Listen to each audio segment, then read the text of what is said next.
Hello, everybody. Thank you for tuning in, hanging out. We're going to talk about some stuff. Get ready. It's going to be a little bit of an upsy downsy, but I think in the end, this is going to be a quite interesting little video. So hang out and let's see if we can't hammer this stuff out. We've got this deal with this judge who did some crazy stuff here. There he is. Let me get down below so you can see the diddler himself. Judge Diddler is controversial to an extent, I guess you could say. Controversial Judge Diddler has interjected the actual deportation of terrible criminals, and the legal argument would be well, they haven't been convicted in court. Well, first of all, they shouldn't even be here to begin with. They've obviously done something to be charged, to be arrested, and if you're and they're not documented, they're not legal, they're not supposed to be here. They came across the border illegally, they're not legally here. That means that they're not supposed to be here, which means they need to go home. And there's an agreement between Venezuela that will take these people back. And yes, so they're taking them back. And the Venezuelan president has an agreement with Trump. The plane is like 15/16 of the way, about to slide in, lands. They lock them down. Plane slides in. Illegals go rolling out. The people grab them up, shave their heads, put them in the thing. It's all good. And so that was one of the things that they just say, whoopsie, or Dave Ware say, whoopsie, too late. Well, anyhow, you've got Judge Diddler here who's all mad about this. He's big mad about the fact that happened. He's like, oh my gosh, some of my criminals, you got them back to where they're supposed to be at. I'm supposed to use these to destroy society. Son of a gun, I'm part of a globalist elite. And that's almost really true. So this recently broke. Two things broke, actually. Something I was working on earlier in the shop, and this right here. The articles of impeachment have been served on this judge, on Judge Diddler, and that's causing quite the controversy, because there is Justice Roberts who is upset about this. He's like, dude, you overrode Judge Diddler? You're going to get rid of Judge Diddler? Like, yeah. He says, Chief Justice Roberts defends rogue judiciary, slams Trump for getting mad at Judge Diddler and asking for, maybe looking into impeaching this activist judge. And in all actuality, I can almost somewhat a little bit, I understand where Roberts is talking about here when he's like, we don't settle legal disagreements through impeachments. I'm sitting there thinking, Jamie Raskin, circa 2019, was like, we need to impeach Trump. Like 3 times. I know these aren't justices and all that, but just, the argument stays the same where they have a disagreement, and instead of how policy is supposed to run, instead of kind of working along the party and doing things in a judicial manner or a political manner or you go by the congressional manner, however you want to. Well, they just circumvent all that. So we'll just impeach him. We'll just get him out of the way. And so the thing is like, under normal circumstances, that would be the case, Mr. Justice Roberts, where yes, okay, maybe Trump's overstepping his boundaries by calling for an impeachment on this Judge Diddler. Now, the thing is when you find out about this right here, there we go. Laura Loomer has uncovered some really significant information about Judge Diddler and his daughter. Strangely enough, the Loomer here, that's not Loomer, but this is Judge Diddler's daughter. Her name is Catherine Boasberg. Has a C5013, I think is what they call this, a nonprofit where nobody makes any money because they just launder it and put it in their pockets. It's like, we didn't make any money. There's no money to be made. There's no profit. Everything is in our pockets. So we don't have there's no profit to show at the end of the month. Our bank account is zero. All the money that went in went out to somebody. So that's the funny thing about nonprofits is like, as long as there's no profit, it's a nonprofit. That means that nobody, as long as nobody, you know where I'm going with this. Okay, well, the C5013C has a thing when it comes to violent criminals and stuff. See, these are the people that are being deported. These are violent criminals that Trump is loading up on the airplane and taking them back to their rightful home.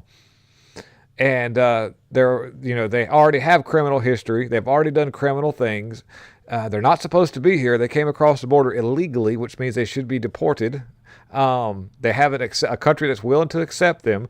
They were probably released from their jail cells in that country at the time through an agreement through Biden. Wait a minute. There was an agreement. There was an agreement with Biden, and the prior, or no, or maybe it was the current president of Venezuela who was like, yeah, I'll send you all my criminals. You want to destroy your society? Okay, good, because we want to make ours better. So we'll just go ahead, and it's a lot cheaper, by the way, just to dump these people into the United States.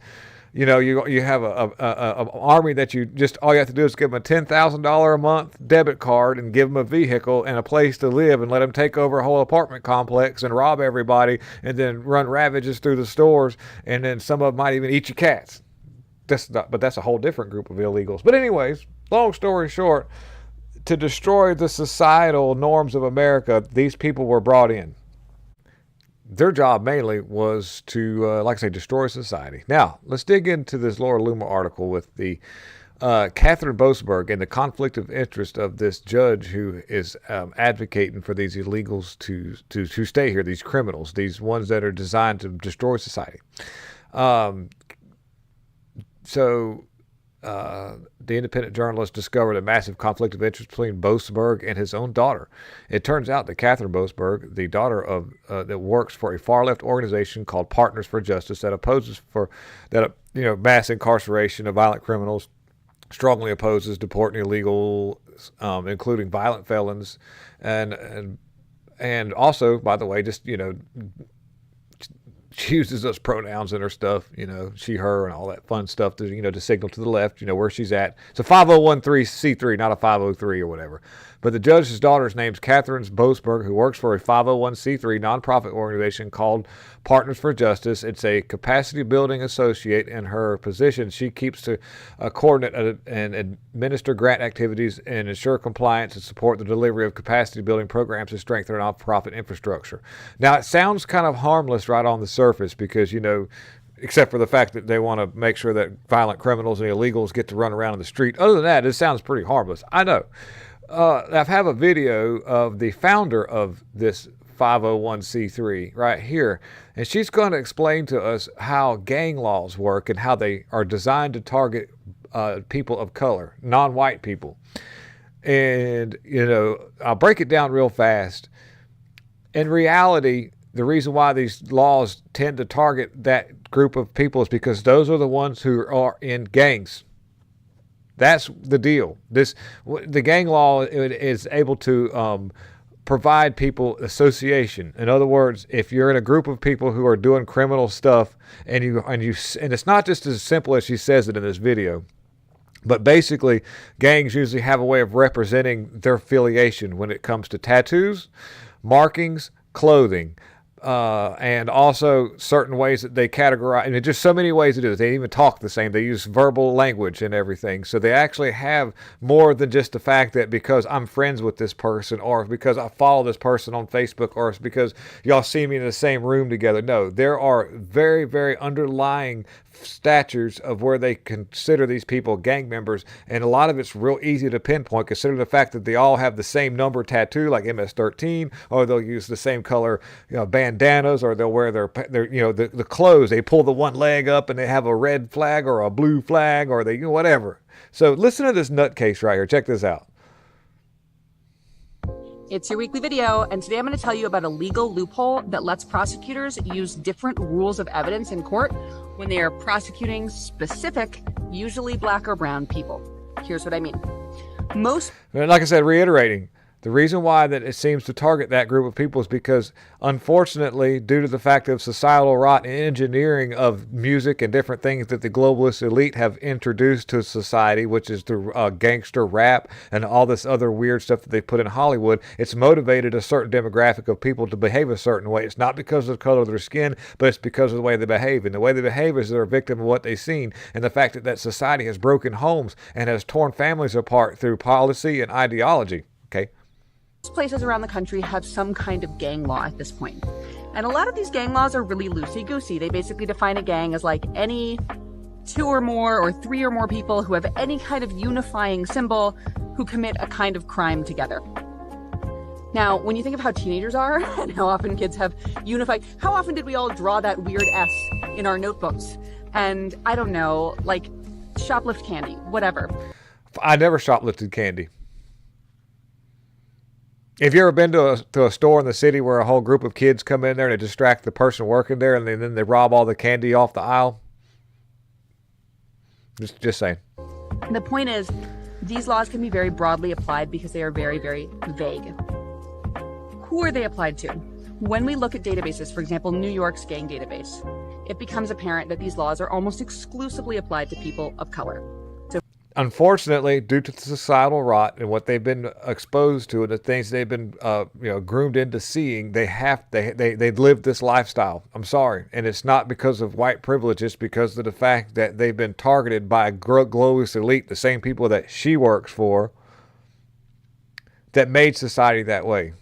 And it drove them into this path. It created their experience that they want to call.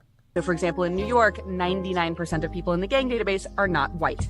This is really significant because what gang law is really intended to do is prosecute groups of people for doing crimes together, right? Yes. We actually already have laws for that. The law of conspiracy, for example, is intended to prosecute groups of people who do a crime together. But conspiracy actually requires prosecutors to do the work of proving that the people had a common scheme and that they actually took material steps towards completion of their scheme. Gang law? They can just claim that people are all in the same gang, and so whatever crime one of them does, the other ones must have wanted to do too, and therefore be culpable for. This opens the door to prosecutors using evidence in court that they would never be allowed to use in any other context. So, for example, if I'm accused of a crime, and I am saying, hey, I'm completely innocent of this crime, I did not do this. Most of the time, prosecutors are not allowed to introduce evidence that my friend committed a whole bunch of crimes, and kind of imply to the jury that if my friend did a whole bunch of crimes, I must be a crappy person who does crimes too. But it goes way deeper than friends. And like I said, with that S thing that she was talking about, gang members typically have a Bible that they go by. And a lot of people don't even know this, but I do because I've been around. I've been in prison. I've seen this stuff. 90% of your gangs they have a handbook or a Bible that they go by, and there's certain and they'll write in this, and they'll write scriptures out of their Bible. They pass these notes around. They have plans. They have agendas that they all go by. They have the gang world is a very intricate network, and even as young as kids of 13, 14, 15, they get started in this really young, or their families are already in it and they're raised up in it. And in schools, and there's notes that are found wrote back and forth, and they have certain pictures and certain things that they use. And she's trying to say if you draw an S, no, they're looking for actual real gang activity writing when it comes to using these gang laws. And I'm going to point a lot of this out, but I'm trying to educate people out there in the public and how they're processing these people as members of gangs. Are not just going by loosey-goosey laws that she's talking about. And the judge's daughter is deeply involved in this organization, and money is being funneled to this organization by a 501c3, which is a nonprofit, which is more than likely some kind of way that they've been able to actually use U.S. aid, more than likely. But in gang cases, that's exactly what they're allowed to do, which is essentially a totally huge departure from the normal rules of evidence, being applied only to black and brown people, which makes them more likely to be... No. It's not only to black and brown people. If there's a group of white people in a gang, they catch it too. It's just unfortunate under the circumstances of statistics that it's just a lot likelier to be black or brown people because of the society that they've been involved in, because to the elites, like all these... Don't get me on the demographic of people who own all the industries and entertainment that have force-fed this gangster mentality down people's throats to denigrate a society. But there you have it. And she's going to act like that never happened. Be convicted because it's much easier to bias juries when you can say, hey, this person's friends are crappy. And then they are subjected to harsher penalties because gang crimes also confirm more time in prison. Dude, she says friends like it's some kind of little happy-go-lucky little tisket-a-tasket, people holding hands, little buddies. No. No, these are intricate criminal organizations, and it's not hard to prove. And there's a reason why they have gang law, because of the fact that most of these people are repeat offenders, and if not given a stricter sentence, typically are back out on the street and committing the same crimes, if not worse, because they're empowered by the fact that they get away with nothing. Now, mind you, the Judge Diddler himself, his daughter, is involved in this organization heavily, and so that means that she's been sort of given. And if she's under this impression of how things work, that most of the time your children are a product of the parents. This is what we've seen many, many times. Unfortunately, a generational rot has been brought upon a society, and you see a bunch of people that have been in gangs because of their parents. This is a whole different form of a gang. This is an elite gang of people who are designed and been manifested their life into destroying this country. And like I said, Judge Diddler himself is the head honcho over this right now. And so this is why I have a problem with what Justice Roberts is saying, which unfortunately we don't have the ability to impeach him, but it would be a good idea to get rid of him and several others and put some real judges in there who are ready to try to save this country under the rule of law. And by the way, Trump is using an old law on the books that's 100 years old, but don't get me wrong, the left has used really old laws any given moment they can when it's time to try to push their agenda, and nobody says a word to them, and it's kind of pissing me off. And if you ask me, that they get by like this, but on the other hand, so this is our ups. That was our down. That's our down. That's a middle, a sideways. But I just wanted to expose that article because people need to see what's really going on behind closed doors. Mainstream media is not going to talk about that. I also are going to talk about the fact that Trump took Hunter Biden's Secret Service protection away. Speaking about Diddler himself, but check this out. Listen to what Trump says. Watch this. This is wild. Sir, there were 18 Secret Service agents protecting Hunter Biden in South Africa this weekend. Who's paying for that, and do you plan to revoke his Secret Service protection? Well, we have done that with many. I would say if there are 18 with Hunter Biden, that will be something I'll look at this afternoon. Okay? Sir? I just heard about it for the first time. So you have 18 Secret Service going. Where is he exactly? In South Africa. In South Africa. And South Africa, is on a watch list. You know that. Because what they're doing to people is brutal. And I've stopped having money go to South Africa. You know that. Billions of dollars. So he's in South Africa. That's very interesting. All right, I'm going to take a look at that. Thank you very much. So if Trump pulled all this money away from South Africa because of corruption, and then Hunter's down there, and there's got to be more to it. That's why Trump was very interested in that. I pulled all this money away because of what been happening to all the farmers in Africa, and all the different things, the human rights violations that have been going on. And now we got Hunter down there doing some stuff with 18 Secret Service. Very interesting, he said. He didn't want to say it on camera, but the wheels are turning. It's like, what kind of things are going on now? And so, so Trump pulls the Secret Service away from Hunter and that Ashley Biden. If you ever seen the images of her, she's like, man, dude, don't get me wrong. There's nothing wrong with, the trailer hood, because I'm kind of from there. But, these people are supposed to be elites. But there's images of her, just doing some crazy stuff. I'm like, oh, you elites are something else. You want to look down on me, but you're doing all that. But anyhow, that's the scoop for the day. Judge Diddler definitely became a figure of the public's eye. And Kari Lake has too, with exposing massive waste at U.S. AGM and suspends, locks out more 1,000 employees at Voice of America, which I think they've been almost suspended now because of them being an open propaganda network. Anyhow, guys, thank you all very much for hanging out. And we need to turn this around. We need to not let the narrative be changed on us. We need to get rid of these activist judges, or we need to really work hard together to try to get the word out of what's really going on, so that the court of public opinion kind of has the rule of thumb over things, because that seems to be the case. And we need to work really hard to make mainstream media not a thing, as YouTube is pumping mainstream media as hard as they can on their platform because nobody's watching it on TV. So anyways, guys, thank you for watching. Thank you for hanging out. Have a wonderful rest of the day. Take it easy, and I'm out.